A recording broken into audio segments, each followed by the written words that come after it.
When you put a luxury car in a junkyard, the story becomes a fascinating exploration of value, perception, waste, recovery, and the strange journey of prestige vehicles when they fall from grace.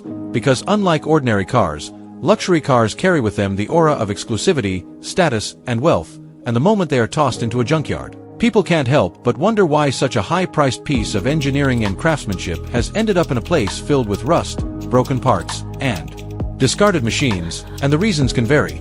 Sometimes it's due to catastrophic accidents that make repairs financially impractical. Sometimes it's because of flood damage or fire damage that renders the car unsafe or too costly to restore.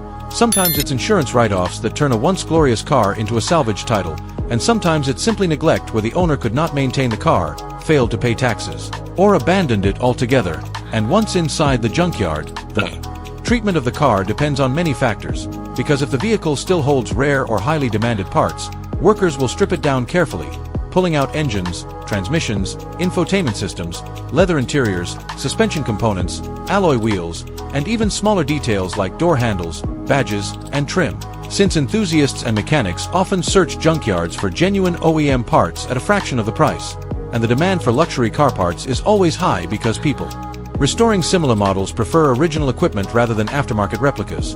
But if the car is damaged beyond salvageable parts, it might simply be left to rot, its paint fading, its once shiny chrome covered in rust, its leather seats cracked and molded, until eventually it becomes nothing more than a shell. And in many junkyards, the metal frame of such cars is crushed, melted down, and recycled into raw material for new vehicles, meaning that a Rolls-Royce, a Bentley, a Ferrari, or a Lamborghini could one day be reborn as the steel frame of a completely different automobile, maybe even an economy hatchback. And that transformation tells us a story about the cycle of wealth and material, where what was once exclusive eventually returns to the common pool of resources.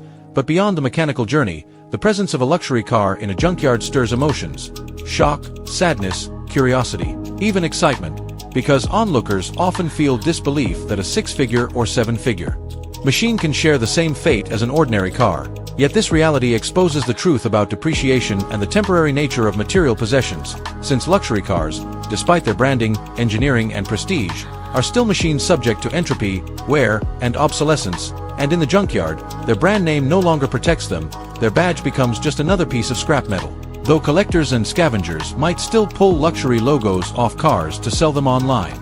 Because even a single emblem from brands like Mercedes-Benz, BMW, Porsche, or Aston Martin can have resale value. And in this strange ecosystem, luxury cars become equal with budget cars, stripped down to their elemental purpose, which is simply metal, plastic, rubber, and glass. But sometimes stories emerge of junkyard rescues, where an enthusiast stumbles upon a forgotten gem like an old Jaguar, a rare Porsche, or even a classic Rolls-Royce buried beneath weeds, buys it for cheap, and restores it into showroom condition, turning what looked like worthless trash into a treasure worth hundreds of thousands. And such rescues fuel the legend of junkyards as hidden treasure troves, where lost luxury cars await rebirth. But of course not every car is so lucky, and for most luxury cars, the fate is dismantling and recycling, and here lies the irony. Luxury car owners often buy these vehicles for their image of permanence and superiority. But in the junkyard, nothing is permanent. Nothing is superior, and the once celebrated machines end up as piles of scrap or recycled steel. Yet their parts continue to live on in other cars, meaning that a junked Mercedes might give its seats to another, its engine parts to a tuner, its wheels to a custom project, and its sheet metal to the recycling furnace, spreading the legacy of that one car into countless others. And so what happens when you put a luxury car in a junkyard is not just the end of its journey but a transformation into something new, both materially and symbolically. And when we zoom out, we see that this process reflects society's relationship with consumerism, showing that no matter how expensive, no matter how exclusive, everything man-made eventually reaches obsolescence, and luxury cars in junkyards act as reminders that wealth fades, technology moves on, fashion changes, and what was once a dream machine can turn into a forgotten husk.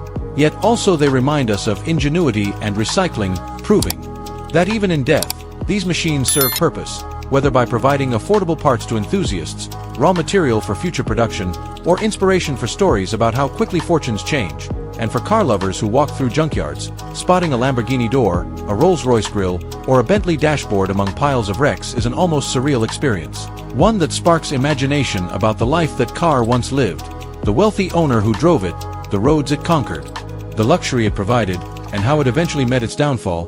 And so, to answer the question fully, what happens when you put a luxury car in a junkyard is that prestige meets reality, wealth meets rust, and exclusivity becomes commonality, but within that collision, a new cycle of utility and storytelling begins, proving that even the mightiest of machines are not immune to time, fate, and the crushing jaws of the junkyard.